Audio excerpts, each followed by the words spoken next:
যুবক আল্লাহর দরবারে কান্না শুরু করলো, হে মালিক, আমার জীবনে একটা ভালো কাজ আমি করেছি। কি? আমি একদিন আমার বয়সের যৌবনকালে আমি আমার চাচার বাড়ি বেড়াইতে গেছিলাম। আমার চাচার বাড়ি এক জরুরতে যাইয়া আমি দেখি বাড়ির মধ্যে আমার চাচাও নাই, আমার চাচিও নাই, তারা অন্য জরুরতে কোথাও গেলেন। আমার ঘরের মধ্যে, চাচার ঘরে উপযুক্ত এক যুবতী আমার চাচাতো বোনকে আমি পেয়ে গেলাম। আমার যৌবনার নফসের ধোকায় পড়ে আমি আমার চাচার ঘরে চাচাতো বোনটাকে পাইয়া আমি আমার যৌবনের তাড়নায় আমার বোনের উপরে আক্রমণাত্মক দৃষ্টি দিলাম। লোভানক দৃষ্টি দিয়া যখন আমি বোনটাকে মাটির মধ্যে ফেলে দিলাম, আমি এক পর্যায়ে বোনের, চাচাতো বোনের বুকের উপরে উঠে বসছি। এমন সময় আমি দেখি আমার চাচাতো বোন মাটির মধ্যে চিত হয়ে শুয়ে চোখের পানি ছেড়ে কান্না করতেছে। আমি জিজ্ঞাসা করলাম, বোন, তোমাকে আমি আঘাত করি নাই, আমি তোমার বুকের উপরে বসছি, তুমি কান্না করো কেন? চাচাতো বোন বিনয় হয়ে বলে, ও আমার চাচাতো ভাই, এখানে আমার মা নাই, বাবা নাই, আমার আল্লাহ আমাকে দেখতেছেন। আমার এই জীবনের বয়সে কোনোদিন কেউ আমার শরীর টাচ করে নাই। তুমি আমাকে শরীয়ত অনুযায়ী ইসলামের আইনে বিবাহ তো করতে পারো, বিবাহ করে নাও, কিন্তু কলঙ্কের দাগ বসাইও না রে ভাই। আমার জীবনে কোনো কলঙ্কের দাগ বসে নেই। আজ আমার জীবনের উপরে কলঙ্কের দাগ যদি বসে, আমি কেমনে মালিকের আদালতে দাঁড়াবো?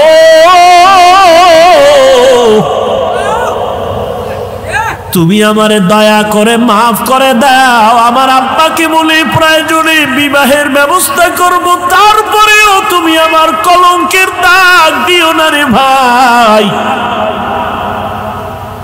যুবক আল্লাহর কাছে কান্না করে বলেন, হে মালিক, ওই চাচাতো বোনের কান্না দেখাও আমার অন্তর নরম। আমি আমার বোনের কান্না দেখে দ্রুত আমি বোনের থেকে আলাদা হয়ে বললাম, বোন, আমারে মাফ করে দাও, আমি তোমার উপরে আর অপরাধ করব না। ও আল্লাহ, তোমার জন্যই আমি আমলটা করেছি, চাইলে তো আমি জোর করে অন্যায় করতে পারতাম। তুমি এর বরকতে আমাকে পরিত্রাণ দাও, গুহার মুখ থেকে আমাদের বাঁচাও। কান্না করে দোয়া করা মাত্র পাথরের টিনের 2 অংশ ফাঁকা হয়ে গেল আল্লাহর কুদরতে। তৃতীয় যুবক আল্লাহর দরবারে কান্না করেন, হে মালিক, আমার জীবনের একটা ভালো কাজ মনে হয়, আমার মনে বলে ভালো কাজ করেছে। আমি এক বাবার গরিব সন্তান, আমি বাহিরে গিয়ে কাজ না করলে আমার চুলায় আগুন জ্বলে না, খানাও হয় না, আমার বাচ্চা আছে ছোট ছোট, আমার ঘরে আমার বৃদ্ধ বাবা বিছানায় পড়ে আছে, আমার বৃদ্ধা মাও ঘরে আছে। আমার জীবনের অভ্যাস ছিল, আমি কাজ করে, তখন আমার প্রধান খাদ্য ছিল আমাদের গাভীর দুধ। আমি কাজ করে প্রতিদিন বাড়িতে আসার সময় গাভীর দুধ নিয়ে আসতাম। সারাদিন আমার বাচ্চারা ক্ষুধার্ত, খানা পায় না। আমি এসে প্রথমে মায়ের মুখে দুধ দিয়া, বাবার মুখে দিয়া, তারপরে বাচ্চাদের দিতাম। আমি আমার কলিজা দিয়া মাকে বাবাকে মোহাব্বত করেছি। আমার মা বাবাকে আগে দুধ পান করাইয়া তারপরে বাচ্চাদের দিতাম। একদিন কাজ থেকে আসতে আমার বাড়িতে রাত হয়ে গেল। রাতের গভীরে বাড়িতে আসার পর হঠাৎ তাকায় দেখি মা দেরি দেখে ঘুমায় পড়ছে, আব্বাও ঘুমায়, বাচ্চারাও ঘুমন্ত, ক্ষুধা। আমি তো নিয়ত আমার পাকা, আমার মা বাবাকে দুধ না দিয়া বাচ্চাদের দুধ দিব না, আমার ওয়াদা।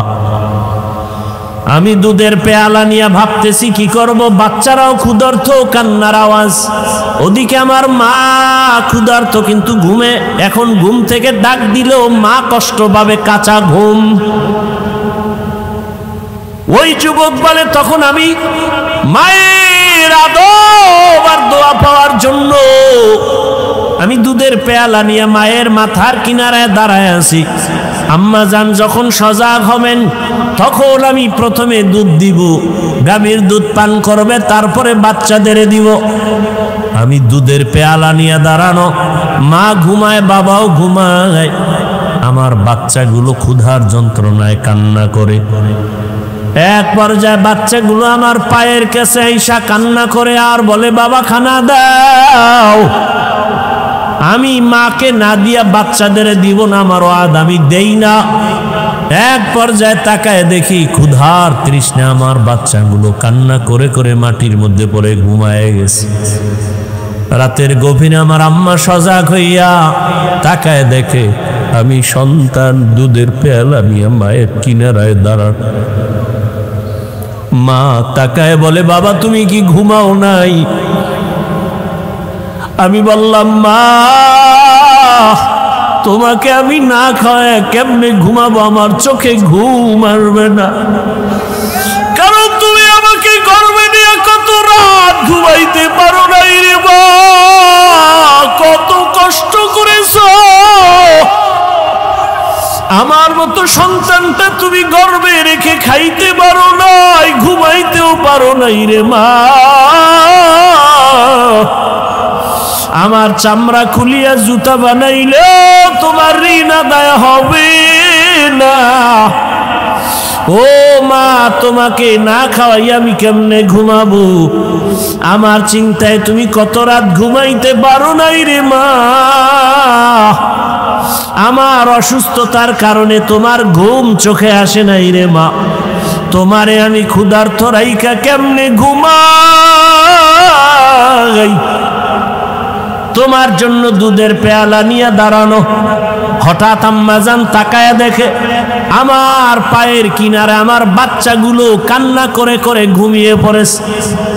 মা আরো আশ্চর্য হইয়া আমাকে ধমক দিয়ে কয়, বাবা আরে আমার নাতিদের কেন তুই কষ্ট দিয়েছ? ওদেরকে কেন খানা দেও নাই? আমি মাকে বলছিলাম, মা তোমার মুখে না দিয়ে আমি কারো মুখে দুধ দিব না, বাচ্চাদেরও দেই নাই। আমার আম্মা জান দুধ পান করার আগে একটা চিৎকার দিয়া দোয়া করেছে, হে মালিক, আমার কলিজার সন্তান আমার জন্য এতটা ত্যাগ স্বীকার করলো, কোরবানি করলো, ও আল্লাহ তুমি ওরে দোজাহানে কামিয়ে বিধান করিও। আমার আম্মা দোয়া করেছেন, ও আল্লাহ তোমার মোহাব্বতে কাজটা করেছে রে আল্লাহ। আমার হাবিব মায়ের জন্য দোয়া করেছেন, ও আল্লাহ আমলটা যদি পছন্দ হয় এর বরকতে পাথরের গুহা থেকে আমাদের এই গুহার মুখ থেকে পাথর সরায় হেফাজতের ব্যবস্থা করো। রহমতের নবী হাদিসে পাকে বলেন, তৃতীয় ব্যক্তি যখন কান্না করে দোয়া করা শুরু করছে, সাথে সাথে পুরা পাথরটাই গুহার মুখ থেকে আল্লাহর কুদরতে ফাঁকা হয়ে গেছে। হরকে দারত খৌফে হকদার দিল মদম জন্নতুল মাকওয়া দেহদ ও রামাকাম। জীবনের ত্যাগ আর কোরবানি ছাড়া কেউ সফল হতে পারে নাই, কামিয়াব হতে পারে নাই। ও আমার যুবক, পর্দার আড়ালের মা বোনেরা, ও বৃদ্ধ বাবাজি, এই কোরবানির ইতিহাস, ত্যাগের ইতিহাস, কেমন বাবা সন্তানের জবাই করার জন্য রেডি, আর কেমন সন্তান বাবাকে বলে আমিও জবাই হওয়ার জন্য রেডি, তাড়াতাড়ি আমাকে জবাই করো, দেরি হলে আল্লাহ বুঝি আবার হুকুমটা নিয়ে যাবেন। কেমন ধৈর্য, ইব্রাহিম কাঁদে, ইসমাইলের চোখে পানি, হাজেরাও কান্না করে। ওদিকে মা হাজেরার কেমন ধৈর্য, শয়তান গিয়া কায় হাজেরা ইসমাইলের কই পাঠাইছো 13 বছরের পর? বলে বাবা দাওয়াতে যায়, বাদশার দাওয়াতে। কয় না না, জবাই করতে নেই। বলে না, বাবা হইয়া কখনো সন্তান কি জবাই করতে পারে? শয়তান বলে আসল কথা আল্লাহর হুকুম। হাজেরা বলে শয়তান দূর হ, আমার আল্লাহ যদি হুকুম করে একজন ইসমাইল না আরো ইসমাইল যদি থাকে সব আমি আল্লাহর পথে দিয়ে দিব। মুমিন জান্নাত পাবে, কোনো বেঈমান জান্নাত পাবে না। আর জান্নাত পেতে হলে পরীক্ষা দিতে হবে, পুরস্কার পেতে হলে পরীক্ষা দিতে হবে। আর পরীক্ষা তাদের জন্য যারা স্কুল কলেজ ভার্সিটি মাদ্রাসার ছাত্র। যারা ছাত্র না ওদের পরীক্ষা নেই। ঠিক যারা ঈমানের কালেমা পড়ে আল্লাহর রাস্তায় ঢুকে পড়লো তারা ইসলামের ছাত্র মুমিন, এদের জন্যই পরীক্ষা, এদের জন্যই পুরস্কার জান্নাত। 5টা জিনিসের দ্বারা আল্লাহ পরীক্ষা করবেন। আর এই পরীক্ষায় পাশ করার জন্য আল্লাহর পক্ষ থেকে একটা পুঁজি প্রয়োজন, যে পুঁজিটা না থাকলে ওয়াল্লাহি তার পরীক্ষায় পাশ করা যাবে না। ওই পুঁজির নাম ধৈর্য। আল্লাহ বলেছেন ওয়াবাশশিরিস সাবিরিন, ধৈর্য ধারণকারীদের জন্যই সুসংবাদ। এই ধৈর্য আবার 3 প্রকার। ধৈর্য মুসিবতের বেলায় ধৈর্য, গুনাহের ক্ষেত্রে ধৈর্য, ইবাদতের বেলায় ধৈর্য। এখন আপনার সুযোগ আছে গুনাহ করার, আপনি আল্লাহর আযাবের ভয়ে ধৈর্য ধারণ করলেন, আমি এই গুনাহ করব না, আপনার জন্য সুসংবাদ। মুসিবত আসছে, এখন আপনার খানা দানা নাই, আছে হারাম জিনিস, খাইলে খাইতে পারেন জীবন বাঁচানোর জন্য, চলার মতো রাস্তা নাই, কেউ আপনাকে টাকা ধারও দেয় না। বড়লোক আছে এলাকায়, যদি বলেন আমাকে 5,000 টাকা দেন, ধার, কোরবানি আসতেছে, বাচ্চাদের নিয়ে কি করব? আমি আবার আপনাকে 20 দিন পরে দিয়ে দিব। বাংলাদেশের বড় লোক অধিকাংশ গ্রাম অঞ্চলে যারা থাকে এরা 5,000 টাকা দিবে না, আছে দেয় না, বলে নাই নাই। ওই লোকটাকেই যদি কানে কানে বলেন এই সুদে দিবিনি, কয় 1 লাখ দিব, 1 লাখ আসো। এরকম কুলাঙ্গারের বাচ্চা সমাজে আছে না নাই? এরা সবগুলো কুলাঙ্গার, এরা সমাজের কীট। এদের উপরে আল্লাহর লানত, ফেরেশতাদের লানত। এরা আল্লাহর দুশমনের মধ্যে নিকৃষ্ট দুশমন। এদের মতো দুশমন আল্লাহর দুশমন, এরা ফেরেশতাদের দুশমন, এরা মানুষের দুশমন, এরা সমাজের দুশমন, এরা দেশের দুশমন। এই সুদের সাথে যারা জড়িত, ঘুষের সাথে যারা জড়িত, এরা আল্লাহর বড় বড় দুশমনের মধ্যে চূড়ান্ত দুশমন। এখন আপনি কি করবেন? হয়তো হারাম খাইতে হবে, না হয় না খায়া থাকতে হবে। পরীক্ষা, ধৈর্য না থাকলে এই পরীক্ষায় পাশ করা যাবে না। বড় কঠিন পরীক্ষা। ইবাদতের বেলায় ধৈর্য। নামাজ পড়তে যাবেন, কালকে জুমার নামাজ, প্রচন্ড বৃষ্টি, ভিজে ভিজে গেলে কষ্ট হবে, কি করা যায়? যাদের ইমানের পার্সেন্ট যত, তার আমলের পরিধি তত। একজনের ইমান বলে আমি নফল নামাজ ছাড়ব না, আর একজনের ইমান বলে নফল লাগে না। ইমানের পার্সেন্ট কম বেশি আছে না নাই? বড় কঠিন কথা কিন্তু। একজনে বলে আমার নফল লাগে না, আর এক ইমানওয়ালা বলে আমার নফল পড়তেই হবে। কেন? বলে হাসরের ময়দানে ফরজ আমলের ঘাটতিগুলো পূরণ করার জন্য নফল আমল লাগবে। এই যে ফজরের নামাজ, জোহর, আসর, মাগরিব, এশা, জুমা, এই যে ফরজ নামাজগুলো আমরা আদায় করি, নামাজের সালাম ফিরায়া, যারা নামাজ পড়ে না এরা তো আর জানবে না, যারা নামাজ পড়েন সালাম ফিরাইয়া ইমাম সাহেব সহ মুক্তাদিরা সবাই আস্তাগফিরুল্লাহ পড়েনি। বলেন না কেন ভাই? কয়বার পরে জানেন? 3 বার আস্তাগফিরুল্লাহ আস্তাগফিরুল্লাহ আস্তাগফিরুল্লাহ পড়লেন। নামাজ অসাধ্য কোনো জিনিস, অপছন্দের কোনো জিনিস দেখলেই শুনলেই মানুষ আস্তাগফিরুল্লাহ পড়ে, কিন্তু আপনি পড়লেন নামাজ, এখানে আস্তাগফিরুল্লাহ 3 বার কেন আপনি পড়েন নামাজের সালাম ফিরাইয়া? বলে নামাজের ভেতরে তোমার ত্রুটি হয়ে যাইতে পারে, মালিকের কাছে ক্ষমা চাওয়ার নিয়তে 3 বার নামাজ শেষে তুমি সালাম ফিরায় আস্তাগফিরুল্লাহ বলো। কারণ ইস্তেগফার এমন একটা আমল, এমন একটা তাসবিহ, রাত আসলে যেমন দিন থাকে না, অন্ধকার আসলে আলো থাকে না, আলো আসলে অন্ধকার যেমন থাকে না, যেই বান্দা বান্দি ইস্তেগফারের আমল করবে তার আমল নামায় কোনো গুনাহ থাকে না। ইস্তেগফারের আমল তো ফরজ আমলের ঘাটতি। রাসূল বলেন কিয়ামতের দিন অনেক মানুষ নামাজ নিয়ে দাঁড়াবে, কিন্তু নামাজে ঘাটতি অনেক। যেইভাবে সেজদা দেওয়া দরকার ওইভাবে হক আদায় করে সেজদা দেওয়া হয় নাই। রুকুর থেকে দাঁড়াইবে, দাঁড়াইয়া রব্বানা লাকাল হামদ বলবে, না পারলে অন্তত ওই টাইম পরিমাণ বলা পরিমাণ দাঁড়ায় থাকবে ওয়াজিব। ওই পরিমাণ দাঁড়ায় না, দৌড়ায় সেজদায় চলে গেল। সেজদায় যাওয়ার সময় আগে যাবে হাঁটু, এরপরে যাবে 2 হাত, এরপরে যাবে নাক, এরপরে যাবে কপাল। সে হাঁটু যাওয়ার আগে হাত দিয়া ভর করে সেজদায় চলে গেল।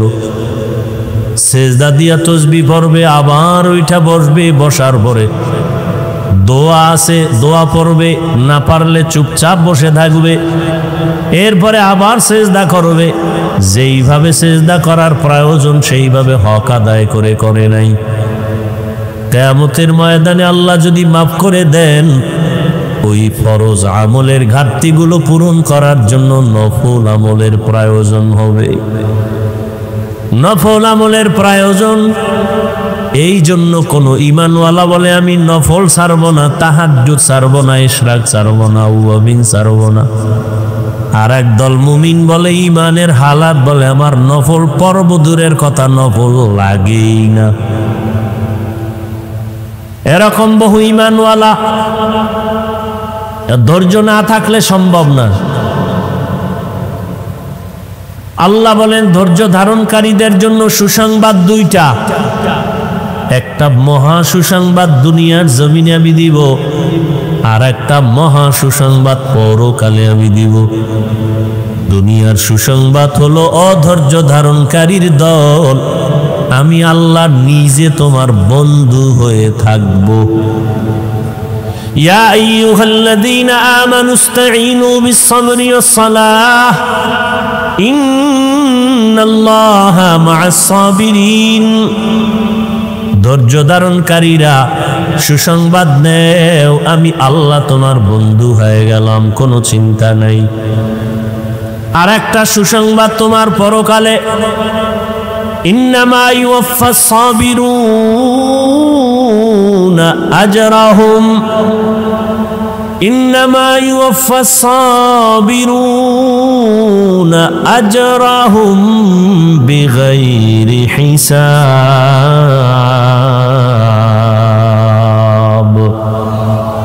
কিয়ামতের ময়দানে ধৈর্য ধারণকারীদের সুসংবাদ আমি বিনা হিসাবে জান্নাত দিয়া দিব। বিনা হিসাবে জান্নাত পাওয়া বড় কঠিন। ধৈর্য ধারণকারী যারা, তাদের আল্লাহ বিনা হিসাবে জান্নাত দান করবেন। ধৈর্য ধারণকারী দুনিয়ায় পাবে আল্লাহ তার বন্ধু, আখিরাতে তার বিনা হিসাবে জান্নাত। এজন্যই ধৈর্য না থাকলে পরীক্ষায় পাশ করা সম্ভব না। আল্লাহ মুসিবতের দ্বারা পরীক্ষা নিবেন, ধৈর্য ধারণ করতে হবে। ধৈর্য ধারণ করে চুপ থাকা যাবে না। বলে মুসিবত যখন আসবে, জবানের আমল একটা, বাস্তবে আর আমল চালাওয়ার একটা। মুসিবত যখন আসবে তখন তোমার জবানের আমল ইজা আসাবাতহুম মুসিবাহ ক্বালু ইন্না লিল্লাহি ওয়া ইন্না ইলাইহি রাজিউন। ধৈর্য ধারণকারীরা মুসিবত যখন আসবে জবানের আমল ইন্না লিল্লাহি ওয়া ইন্না ইলাইহি রাজিউন। আবার তুমি দোয়াও পড়ো, রহমতের নবী বলেন আল্লাহুম্মা জুরনি ফি মুসিবাতি আফলুফ লি খায়রাম মিনহা। আল্লাহর কাছে তুমি ধৈর্য চাও, আজর চাও, ফলাফল আল্লাহ ধৈর্যের ফলাফল দান করো। আর বাস্তব আমল হলো আল্লাহ আয়াতে বলেন ইয়া আইয়ুহাল্লাযীনা আমানুস্তাঈনু বিস-সাবরি ওয়াস-সালাহ। মুসিবত আসলে সাহায্য চাইবা কার কাছে? দুই জিনিসের মাধ্যমে বললেই হবে না আল্লাহ দেও, দুই জিনিসের মাধ্যমে চাও। এক নম্বরে নামাজ, ধৈর্য, দুই নম্বরে হলো নামাজ। নামাজে দাঁড়ায় যাও, নামাজে দাঁড়াইয়া তুমি আল্লাহর শরণাপন্ন হও। নামাজ শেষ করিয়া দেখবা মুসিবত তোমার সামনে আর নাই। আল্লাহ তাআলা পাঁচটা জিনিসের দ্বারা পরীক্ষা করবেন। মিনাল খাউফ, ভয়ের মাধ্যমে; দুই, ওয়াল জু, ক্ষুধার মাধ্যমে; তিন, ওয়া নাকসিম মিনাল আমওয়াল, সম্পদের ঘাটতির মাধ্যমে; ওয়াল আনফুস, জীবনের ঘাটতির মাধ্যমে; ওয়াস সামারাত, ফলের ঘাটতির মাধ্যমে; ওয়াবাশশিরিস সাবিরিন, ধৈর্য ধারণকারীদের জন্য সুসংবাদ। এক নম্বরে ভয়। ভয়ের মাধ্যমে মুমিনের পরীক্ষা। সবগুলোই কিন্তু জীবনের জন্য একটা হুমকি স্বরূপ মুসিবত। ভয় আবার কয়েকটা ভাগে বিভক্ত। এক ভয় হলো আল্লাহর ভয়, আর একটা ভয় হলো দুনিয়ার মানুষের পক্ষ থেকে ভয়। তুমি যদি দাড়ি রাখো চাকরি থাকবে না, এরম ভয় আছে না নাই? সেদিন এক আর্মির চাকরিজীবী এক যুবক, মোনাজাতের পরে বের হইলাম, স্টেজের সামনে গাড়িতে উঠার আগে বলে হুজুর দোয়া করবেন, আমি আর্মির চাকরি করে কয়েকদিন আগে চাকরি ছেড়ে দিস। কেন ছাড়লা? এই মুহূর্তে আর্মিদের মূল্যায়ন তো অনেক বেশি, ছাড়লা কেন? যুবক বলে আমাকে বারবার মানসিকভাবে টর্চার করা হয়, দাড়ি কেটে ফেলো, দাড়ি কেটে ফেলো, দাড়ি কেটে ফেলো। আমি চাকরি ছেড়ে দিয়েছি, দোয়া করবেন আল্লাহ হালাল ভাবে যেন রিজিকের ব্যবস্থা করে দেন। ইমান ইমান, সেও মানুষ, আপনিও মানুষ।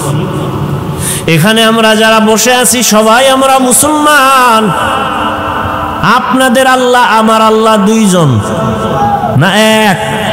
আপনাদের নবী আমার নবী, আপনাদের কোরআন আমার কোরআন, আপনাদের কাবা আমার কাবা, আপনাদের ধর্ম আমার ধর্ম, আপনাদের কালেমা আমার কালেমা। দুনিয়াতে আমরা আসছি সিস্টেম সবার এক। বিদায় বেলা কাফনের সংখ্যাও আমারও তিনটা কাফন হবে, আপনাকেও তিনটা কাফন দেয়া হবে। টাকাওয়ালা মরে গেল, তার তিনটা কাফন।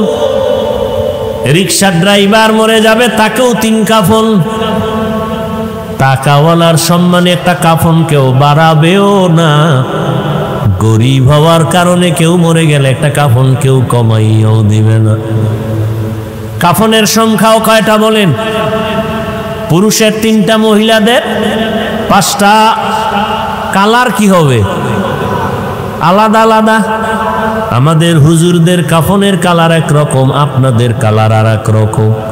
হ্যাঁ, বড় লোকের কাফন একরকম, ছোট লোকের আর এক রকম। কে ধনী, কে গরিব, কে আলেম, কে মূর্খ,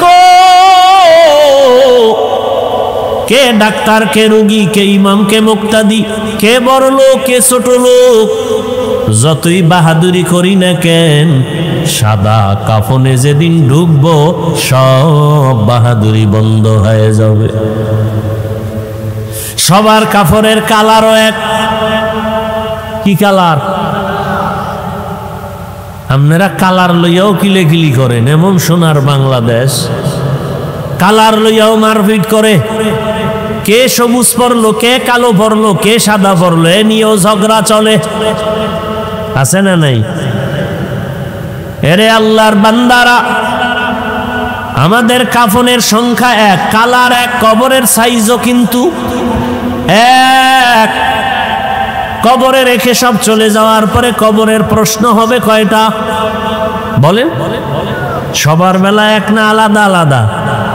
আমাকেও যেই প্রশ্ন করা হবে, আপনাকেও সেই প্রশ্ন করা হবে। রবের পরিচয় দাও, ধর্মের পরিচয় দাও, রাহমাতুল লিল আলামিনের পরিচয় দাও। তাহলে আল্লাহ এক, নবী এক, কোরআন এক, কাবা এক, ধর্ম এক, কালেমা এক। আপনাকে বয়ান করা লাগবে কেন আমার? আপনি তো আল্লাহ মানেন, নবী মানেন, কোরআন হাদিস মানেন। আপনাকে কেন টুপির বয়ান করব, দাড়ির বয়ান করব, পোশাকের বয়ান করব, নামাজের বয়ান করব? আজকে তো বিধর্মীকে বয়ান করব যারা আল্লাহ চিনে না, কোরআন চিনে না, নামাজ বুঝে না, অথচ তাদেরকে সময় দেওয়ার টাইম নাই। আপনাদের পেছনে ঘুরতে ঘুরতে 12 মাস ঘুমানোর টাইম নেই। পায়ে ধরে ধরে আপনাদের বুঝাইতে হয়, নামাজ পড়েন, টুপি পরেন। আপনিও মুসলমান, আমিও মুসলমান। আমার টুপি মাথায় না রাখলে লজ্জা পাই। আর আপনি কেমন মুসলমান যে আপনি টুপি মাথায় দিতে গেলে লজ্জা পান? আমি দাড়ি না রাখলে লজ্জা পাই, আর আপনি দাড়ি রাখতে গেলে লজ্জা পান। আমি নামাজ না পড়লে লজ্জা, আপনি নামাজ পড়তে গেলে লজ্জা। আমি আল্লাহর ঘর মসজিদে, আপনি মসজিদে ঢুকতে গেলে লজ্জা পান। আমি পর্দা না করলে লজ্জা পাই, আর আপনি পর্দা করতে গেলে লজ্জা পান। আপনি কেমন ভিআইপি মুসলমান? আপনার ইমানের হালাত কি? আমি আপনাকে কথা বলি না সবাই আমার মতো হুজুর হয়ে যান, খবরদার। হুজুর বানাইতে আমি বাংলাদেশে ঘুরি না। আমি আপনাকে আপনার রাস্তায় থাইকা জান্নাতের পরিচয় দিতে চাই। আপনি চাকরি করেন, ব্যবসা করেন, লেখাপড়া করেন, ওখানে থাইকা মদিনার আদর্শের মালা গলায় লাগাইলেন। আপনাদের মতো লাইনের মানুষ, জেনারেল লাইনের মানুষ, বাংলা লাইনের মানুষ জীবনে মাদ্রাসায় পড়ে না, আলিফ বা তাও জানে না। এমন মানুষ কি আপনাদের লাইনে দাড়িওয়ালা নামাজি নাই? স্কুলে পড়ে, কলেজে পড়ে। ও যুবকেরা তাকায় দেখো, তোমার মতো যুবক স্কুল কলেজে পড়ে, চাকরি করে, ব্যবসা করে, 5 ওয়াক্ত নামাজ পড়ে, বলো তুমি পারো না কেন? তোমার মতো জেনারেল লাইনের যুবক রাস্তায় গাড়ি চালায়, নামাজ ছাড়ে না, বলো তুমি কেন পারো না রে বাবা? তোমার মতো যুবক র্যাব, আর্মি, পুলিশ, বিডিআর এর চাকরি করে, নামাজ পড়ে, দাড়িওয়ালা আছে না নাই? আল্লাহ বিবেক দিয়েছে, তোমার বিবেকটাকে প্রশ্ন করো, তুমি কেন পারো না রে বাবা? তোমার মতো যুবক নদীর মধ্যে মাছ ধরে, নামাজ ছাড়ে না, বলো তুমি কেন পারো না? তোমার মতো যুবক জমিনের মধ্যে কৃষি কাজ করে, নামাজ ছাড়ে না, গামছা বিছাইয়া নামাজ পড়ে, বলো তুমি কেন পারো না? তোমার কপাল বুঝি পুড়ে গেছে, কার না জানি বর্তোয়া তোমার কপালে লাগছে। তোমার মনটাকে বুঝাও যে তোমার মতো যুবক স্কুল কলেজে পড়ে, নামাজ পড়ে, তুমি আমি পারবো না কেন? কই আমরা আল্লাহর পথে থাইকা তো সম্মান কমে নাই, না খাইয়েও কেউ মরে যাই নাই। এরে আল্লাহর বান্দারা, এই যে মাঝে মাঝে আপনাদের থেকে সহযোগিতা চাওয়া হয়, কিছু দান সদকা করেন, না করলেও পারি, চাই কেন? ওই আপনারা আবার রাস্তাঘাটে বলেন হুজুর গো দাঁড়িয়ে যাবো না, নিজে নিজে চালায়, আমগো শরীফদার বানায় না, দান সদকা নেয় না, চায় না। আর ইসলাম বলে, নবী বলে, কোরআন বলে, তুমি যদি দান করো, আমি হাফিজুর রহমান মাদ্রাসায় লেখাপড়া করে, ওয়াজ মাহফিলের স্টেজে বয়ান করে যেই সওয়াব পাবো, তুমি দান করিয়া ওই সম পরিমাণ সওয়াব পেয়ে যাবে। আমি হাফিজুর রহমান আলেম হইয়া বয়ান করিয়া আল্লাহর থেকে যতটা পুরস্কার পাবো, আমি হাফিজুর রহমানকে আলেম বানানোর পেছনে যারা সহযোগিতা করেছে আল্লাহর কাছ থেকে তারাও সমপরিমাণ পুরস্কার পেয়ে যাবে। আল্লাহ বলবে, হাফিজুর রহমান তোরে আমি জান্নাত দিলাম, তোকে বানাইতে গিয়া যারা একটা টাকা দিছে, কিতাব কিনা দিছে, আমি আল্লাহ তাদেরকেও জান্নাত দিয়া দিলাম। আতিনা ফি দারে দুনিয়া না হাসান, আতিনা ফি দারে উকবা না হাসান, ইয়া গিয়াসাল মুস্তাগীসিন ইহদিনা লিফতিখারা বিল উলুমে ওয়াল গিনা। हर घड़ी देने को तू तैयार है, जो न मांगे उससे तू बेजार है। পাঁচটা জিনিসের মাধ্যমে আল্লাহ মুমিনের পরীক্ষা নিবেন। এক নম্বরে আল্লাহর পক্ষ থেকে ভয়। চার মাযহাবের চার ইমামের এক ইমাম, ইমাম শাফিঈ রাহমাতুল্লাহ আলাইহি বলেন, এখানে ভয় দ্বারা উদ্দেশ্য হলো আল্লাহর পক্ষ থেকে ভয়, আল্লাহর পক্ষ থেকে জাহান্নামের আযাবের ভয়, আল্লাহর আযাবের ভয়। গুনাহ করলে জাহান্নাম, ওই ভয়ে তুমি বান্দা আল্লাহর মহাব্বতের রশিটাকে মজবুত করে ধরে সামনে আগাও। আল্লাহর ভয় আর একটা দুনিয়ার মানুষের পক্ষ থেকে ভয়। পর্দা করলে তোমার আত্মীয় স্বজন বেজার। এখন তুমি আত্মীয় স্বজনের মন খুশি রাখবা নাকি আল্লাহর মন খুশি রাখবা? এটাই তোমার পরীক্ষা। আল্লাহকে খুশি রাখতে গেলে আত্মীয় বেজার হবে, আত্মীয় খুশি করতে গেলে আল্লাহ বেজার হয়ে যাবে। দাড়ি রাখলে আত্মীয়রা বেজার, আমার আল্লাহ খুশি। দাড়ি কাটলে আত্মীয় খুশি, আল্লাহ বেজার। এখন তোমার পরীক্ষা চলতেছে, তুমি কাকে খুশি রাখবা? ফলাফলের বেলায় দেখা যাবে কে কোন জায়গায় তুমি উপস্থিত হতে পারো। আল্লাহ তাআলা বলেন, এই ভয়ের মাধ্যমে পরীক্ষা পাশ করার জন্য লাগবে ধৈর্য।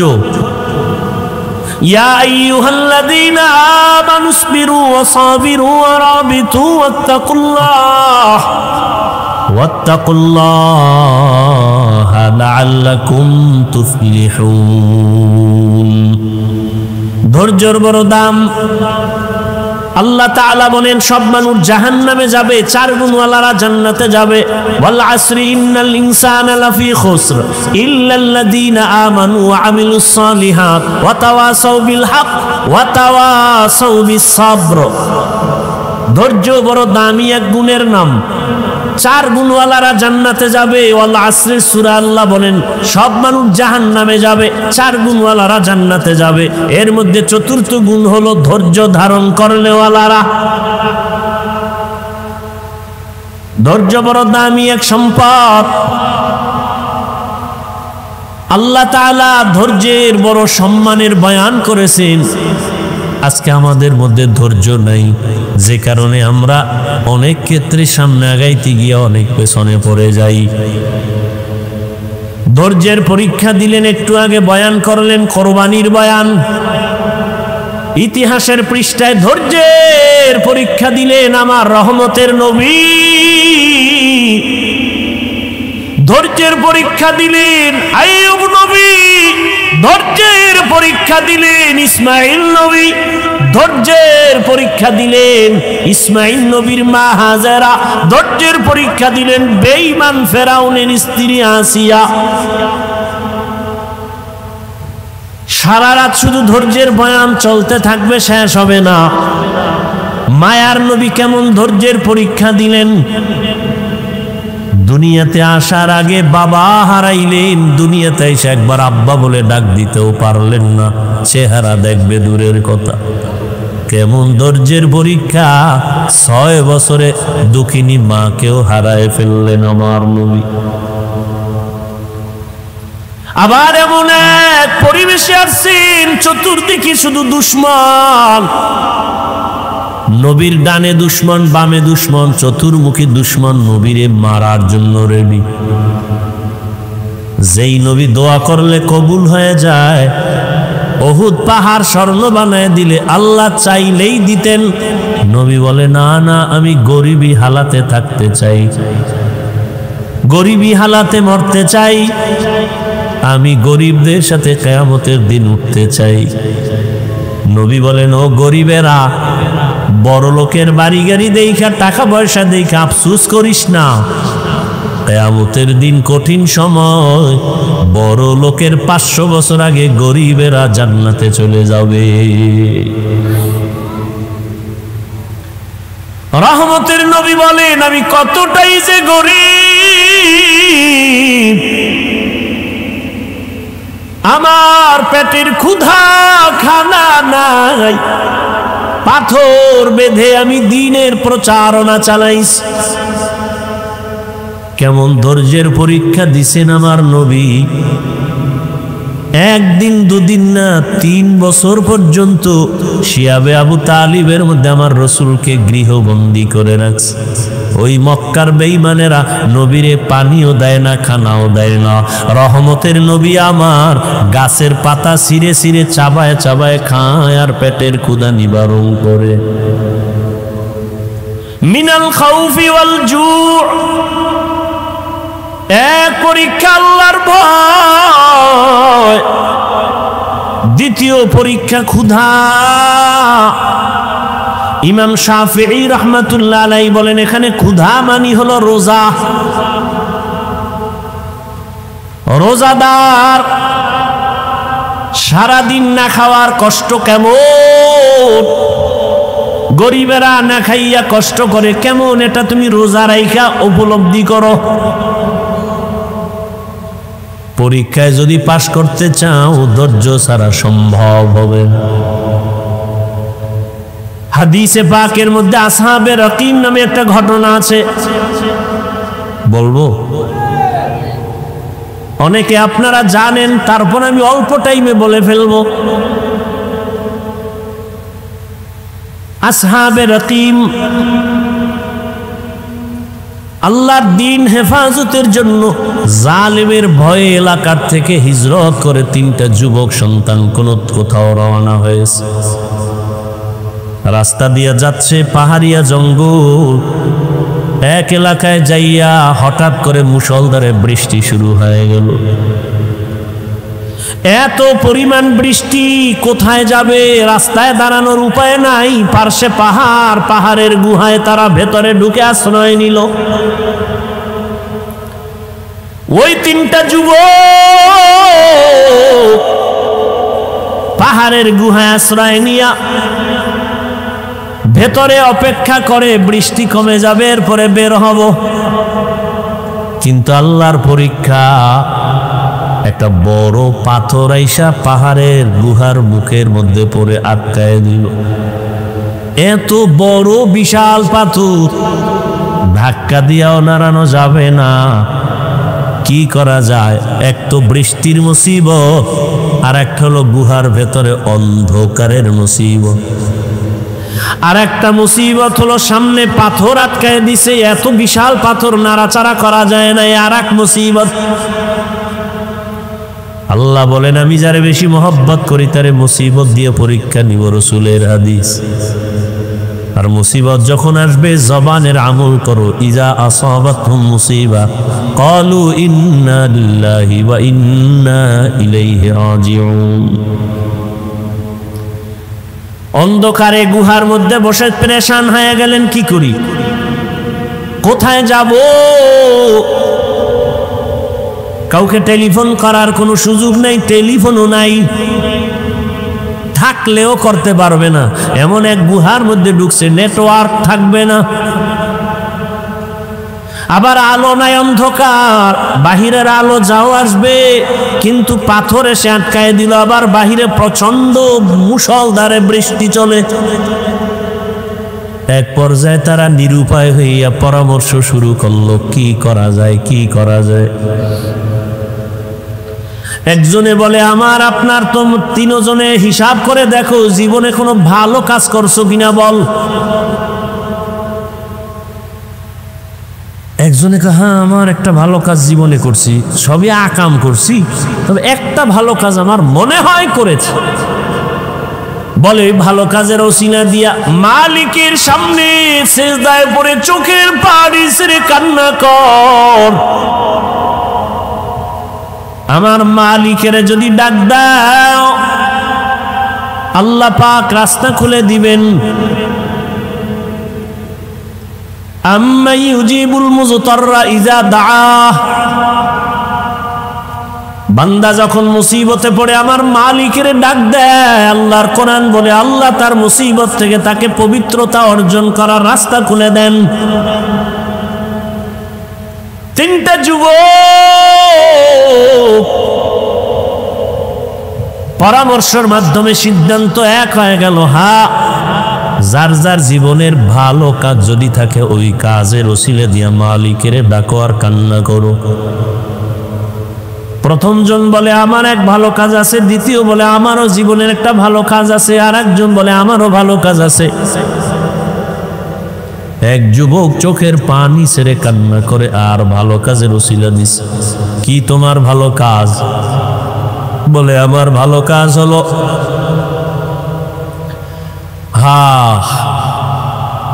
আমি এক সময় টাকার মালিক হইয়া আমার বাড়ি কর্মচারীরা কাজ করত। কর্মচারী কাজ করার ক্ষেত্রে এক কর্মচারী আধা বেলা কাজ করলো, আমি তাকে বেতন দিলাম কম। লোকটা মনের কষ্টে টাকা না নিয়ে চলে গেল, রাগ করে চলে গেল। ওই টাকাগুলো আমার কাছে রেখে গেল। আমি আমানতের সাথে টাকাগুলো দিয়ে আমি বকরি কিনে কিনে কিনে কিনে একের পরে এক বকরি বড় হয়, বিশাল এক পাল হয়ে গেল। ওর ওই মজুরির টাকা আমি খেয়ানত করি নাই, আমি ওই টাকা দিয়া বাড়ায়া বাড়ায়া বিশাল এক বকরির পাল হয়ে গেল।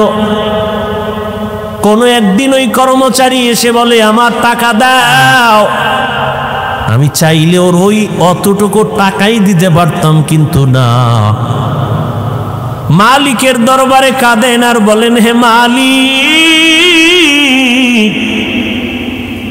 তোমার জাহান্নামের আযাবের ভয় অন্তরে জমা করিয়া ওই কর্মচারীর পুরা টাকার অর্জন করা যত বকরি সব আমি দিয়া দিলাম, আর বললাম এগুলো তোর টাকার নিয়ে যা। কর্মচারী বলে আমার এগুলো কই পাবো, আমার অল্প টাকা, টাকা দাও। বলে না, আমি বাড়ায় বাড়ায় বাড়ায় বাড়ায় বকরির পাল করেছি, এগুলোর মালিক আমি না, তুই এগুলোর মালিক, সব নিয়ে যা। ও আল্লাহ, আমি চাইলে তো বকরি রেখে দিতে পারতাম, রাখি নাই, তোমার মহব্বতে খেয়ানত করি নাই। আল্লাহ তোমার মহব্বতে আমলটা করেছি, যদি তোমার কাছে ভালো লাগে এর বরকতে মুসিবতের সময় গুহার মুখের থেকে পাথরটা তুমি সরায়া দাও। হাদিস শরীফে আল্লাহর রাসূল বলেন, আল্লাহর কাছে কান্না করে দোয়া করা মাত্র সাথে সাথে পাথরের আল্লাহর কুদরতি জিম্মায় 3 ভাগের 1 ভাগ পাথর এমনে এমনে ফাঁকা হয়ে গেল। কয় ভাগ? 3 অংশের 1 অংশ ফাঁকা হয়ে গেল। অটো কার কুদরত? আল্লাহর কুদরত। আল্লাহ তো সাহায্য করবেন, তবে আল্লাহর কাছে চাইতে হবে। তাও আবার উল্টা পাল্টা নিয়মে চাইলে হবে না। কান্না, নামাজ, ধৈর্য। দ্বিতীয় যুবক আল্লাহর দরবারে কান্না শুরু করলো, হে মালিক, আমার জীবনে একটা ভালো কাজ আমি করেছি। কি? আমি একদিন আমার বয়সের যৌবনকালে আমি আমার চাচার বাড়ি বেড়াইতে গেছিলাম। আমার চাচার বাড়ি এক জরুরতে যাইয়া আমি দেখি বাড়ির মধ্যে আমার চাচাও নাই, আমার চাচিও নাই, তারা অন্য জরুরতে কোথাও গেলেন। আমার ঘরের মধ্যে, চাচার ঘরে উপযুক্ত এক যুবতী আমার চাচাতো বোনকে আমি পেয়ে গেলাম। আমার যৌবনার নফসের ধোকায় পড়ে আমি আমার চাচার ঘরে চাচাতো বোনটাকে পাইয়া আমি আমার যৌবনের তাড়নায় আমার বোনের উপরে আক্রমণাত্মক দৃষ্টি দিলাম। লোভানক দৃষ্টি দিয়া যখন আমি বোনটাকে মাটির মধ্যে ফেলে দিলাম, আমি এক পর্যায়ে বনের চাস্ত বনের বুকের উপরে উঠে বসছি। এমন সময় আমি দেখি আমার চাচাতো বোন মাটির মধ্যে চিত হয়ে শুয়ে চোখের পানি ছেড়ে কান্না করতেছে। আমি জিজ্ঞাসা করলাম, বোন, তোমাকে আমি আঘাত করি নাই, আমি তোমার বুকের উপরে বসছি, তুমি কান্না করো কেন? চাচাতো বোন বিনয় হয়ে বলে, ও আমার চাচাতো ভাই, এখানে আমার মা নাই, বাবা নাই, আমার আল্লাহ আমাকে দেখতেছেন। আমার এই জীবনের বয়সে কোনোদিন কেউ আমার শরীর টাচ করে নাই। তুমি আমাকে শরীয়ত অনুযায়ী ইসলামের আইনে বিবাহ তো করতে পারো, বিবাহ করে নাও, কিন্তু কলঙ্কের দাগ বসাইও না রে ভাই। আমার জীবনে কোনো কলঙ্কের দাগ বসে নেই। আজ আমার জীবনের উপরে কলঙ্কের দাগ যদি বসে, আমি কেমনে মালিকের আদালতে দাঁড়াবো?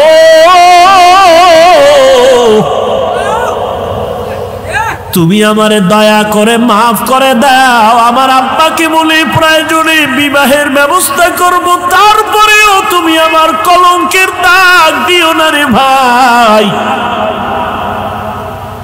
যুবক আল্লাহর কাছে কান্না করে বলেন, হে মালিক, ওই চাস্ত বোনের কান্না দেখাও আমার অন্তর নরম।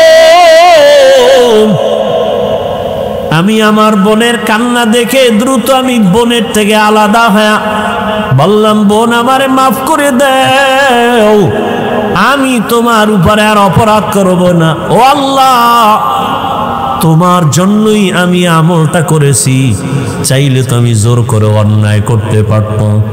তুমি এর বরকতে আমাকে পরিত্রাণ দাও, গুহার মুখ থেকে আমাদের বাঁচাও। কান্না করে দোয়া করা মাত্র পাথরের 3/2 অংশ ফাঁকা হয়ে গেল আল্লাহর কুদরতে। তৃতীয় যুবক আল্লাহর দরবারে কান্না করেন, হে মালিক, আমার জীবনের একটা ভালো কাজ মনে হয় আমার মনে বলে ভালো কাজ করেছে। আমি এক বাবার গরিব সন্তান, আমি বাহিরে গিয়ে কাজ না করলে আমার চুলায় আগুন জ্বলে না, খানাও হয় না, আমার বাচ্চা আছে ছোট ছোট, আমার ঘরে আমার বৃদ্ধ বাবা বিছানায় পড়ে আছে, আমার বৃদ্ধা মাও ঘরে আছে। আমার জীবনের অভ্যাস ছিল, আমি কাজ করে তখন আমার প্রধান খাদ্য ছিল আমাদের গাভীর দুধ। আমি কাজ করে প্রতিদিন বাড়িতে আসার সময় গাভীর দুধ নিয়ে আসতাম। সারাদিন আমার বাচ্চারা ক্ষুধার্ত, খানা পায় না। আমি এসে প্রথমে মায়ের মুখে দুধ দিয়া, বাবার মুখে দিয়া, তারপরে বাচ্চাদের দিতাম। আমি আমার কলিজা দিয়া মাকে বাবাকে মোহাব্বত করেছি। আমার মা বাবাকে আগে দুধ পান করাইয়া তারপরে বাচ্চাদের দিতাম। একদিন কাজ থেকে আসতে আমার বাড়িতে রাত হয়ে গেল। রাতের গভীরে বাড়িতে আসার পর হঠাৎ তাকায় দেখি মা দেরি দেখে ঘুমায় পড়ছে, আব্বাও ঘুমায়, বাচ্চারাও ঘুমান্ত ক্ষুধা। আমি তো নিয়ত আমার পাকা, আমার মা বাবাকে দুধ না দিয়া বাচ্চাদের দুধ দিব না, আমার ওয়াদা। আমি দুধের পেয়ালা নিয়ে ভাবতেছি কি করব, বাচ্চারাও ক্ষুধার্ত, কান্নার আওয়াজ। ওদিকে আমার মা ক্ষুধার্ত কিন্তু ঘুমে। এখন ঘুম থেকে ডাক দিলেও মা কষ্ট পাবে, কাঁচা ঘুম। ওই যুবক বলে, তখন আমি মায়ের আদর আর দোয়া পাওয়ার জন্য আমি দুধের পেয়ালা নিয়ে মায়ের মাথার কিনারায় দাঁড়ায় আছি। আম্মা জান যখন সজাগ হবেন তখন আমি প্রথমে দুধ দিব, গাভীর দুধ পান করবে, তারপরে বাচ্চাদের দিব। আমি দুধের পেয়ালা নিয়ে দাঁড়ানো, মা ঘুমায়, বাবাও ঘুমায়, আমার বাচ্চাগুলো ক্ষুধার যন্ত্রণায় কান্না করে। এক পর্যায়ে বাচ্চাগুলো আমার পায়ের কাছে আইসা কান্না করে আর বলে, বাবা খানা দাও। আমি মাকে না দিয়া বাচ্চাদের দিব না, আমার ওয়াদ, আমি দেই না। এক পর্যায়ে তাকায় দেখি ক্ষুধার তৃষ্ণা আমার বাচ্চাগুলো কান্না করে করে মাটির মধ্যে পড়ে ঘুমায় গেছে। রাতের গভীরে আমার আম্মা সজাগ হইয়া তাকায় দেখে আমি সন্তান দুধের পেয়ালা নিয়ে মায়ের কিনারায় দাঁড়ানো। মা তাকায় বলে, বাবা তুমি কি ঘুমাও নাই? আমি বললাম, মা তোমাকে আমি না খাওয়ায় কেমনে ঘুমাবো? আমার চোখে ঘুম আসবে না, কারণ তুমি আমাকে গর্ভে নিয়ে কত রাত ঘুমাইতে পারো নাই রে মা, কত কষ্ট করেছো। আমার মতো সন্তানটা তুমি গর্ভে রেখে খাইতে পারো নাই, ঘুমাইতেও পারো নাই রে মা। আমার চামড়া খুলিয়া জুতা বানাইলে তোমার ঋণ আদায় হবে না। ও মা তোমাকে না খাওয়াই আমি কেমনে ঘুমাবো? আমার চিন্তায় তুমি কত রাত ঘুমাইতে পারো নাই রে মা। আমার অসুস্থতার কারণে তোমার ঘুম চোখে আসে নাই রে মা। তোমারে আমি ক্ষুধার্ত রাইকা কেমনে ঘুমাই? তোমার জন্য দুধের পেয়ালা নিয়ে দাঁড়ানো। হঠাৎ আম্মাজান তাকায়া দেখে আমার পায়ের কিনারে আমার বাচ্চাগুলো কান্না করে করে ঘুমিয়ে পড়েছে। মা আরো আশ্চর্য হইয়া আমাকে ধমক দিয়ে কয়, বাবা আরে আমার নাতিদের কেন তুই কষ্ট দিয়েছ? ওদেরকে কেন খানা দেও নাই? আমি মাকে বলছিলাম, মা তোমার মুখে না দিয়ে আমি কারো মুখে দুধ দিব না, বাচ্চাদেরও দেই নাই। আমার আম্মা জান দুধ পান করার আগে একটা চিৎকার দিয়া দোয়া করেছে, হে মালিক আমার কলিজার সন্তান আমার জন্য এতটা ত্যাগ স্বীকার করলো, কোরবানি করলো, ও আল্লাহ তুমি ওরে দোজাহানে কামিয়ে বিধান করিও। আমার আম্মা দোয়া করেছেন, ও আল্লাহ তোমার মোহাব্বতে কাজটা করেছে রে আল্লাহ। আমার হাবিব মায়ের জন্য দোয়া করেছেন, ও আল্লাহ আমলটা যদি পছন্দ হয় এর বরকতে পাথরের গুহা থেকে আমাদের এই গুহার মুখ থেকে পাথর সরায় হেফাজতের ব্যবস্থা করো। রহমতের নবী হাদিসে পাকে বলেন, তৃতীয় ব্যক্তি যখন কান্না করে দোয়া করা শুরু করছে সাথে সাথে পুরা পাথরটাই গুহার মুখ থেকে আল্লাহর কুদরতে ফাঁকা হয়ে গেছে। হরকে দারত খৌফে হকদার দিল মদম জন্নতুল মাকওয়া দেহদ ও রামাকাম। জীবনের ত্যাগ আর কোরবানি ছাড়া কেউ সফল হতে পারে নাই, কামিয়াব হতে পারে নাই। ও আমার যুবক পর্দার আড়ালের মা বোনেরা ও বৃদ্ধ বাবাজি, এই কোরবানির ইতিহাস, ত্যাগের ইতিহাস, কেমন বাবা সন্তানের জবাই করার জন্য রেডি, আর কেমন সন্তান বাবাকে বলে আমিও জবাই হওয়ার জন্য রেডি, তাড়াতাড়ি আমাকে জবাই করো, দেরি হলে আল্লাহ বুঝি আবার হুকুমটা নিয়ে যাবেন। কেমন ধৈর্য! ইব্রাহিম কাঁদে, ইসমাইলের চোখে পানি, হাজেরাও কান্না করে। ওদিকে মা হাজেরার কেমন ধৈর্য!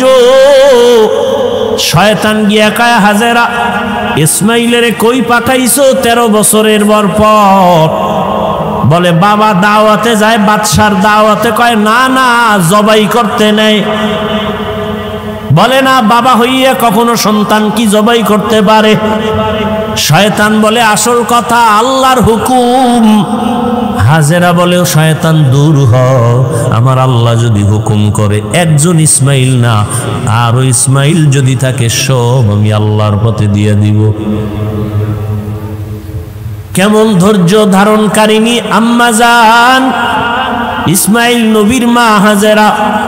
এরে আম্মা জানেরা, আপনাদের অবদান যদি না থাকে একটা সংসার সুন্দর করা সম্ভব হয় না। একটা সমাজ আপনাদের কারণেই সুন্দর হয়, আপনাদের ধৈর্য আদর্শের কারণে একটা সন্তান ভালো আছে, সন্তানের ভালো আদর্শের কারণে সমাজ ভালো হয়ে যায়।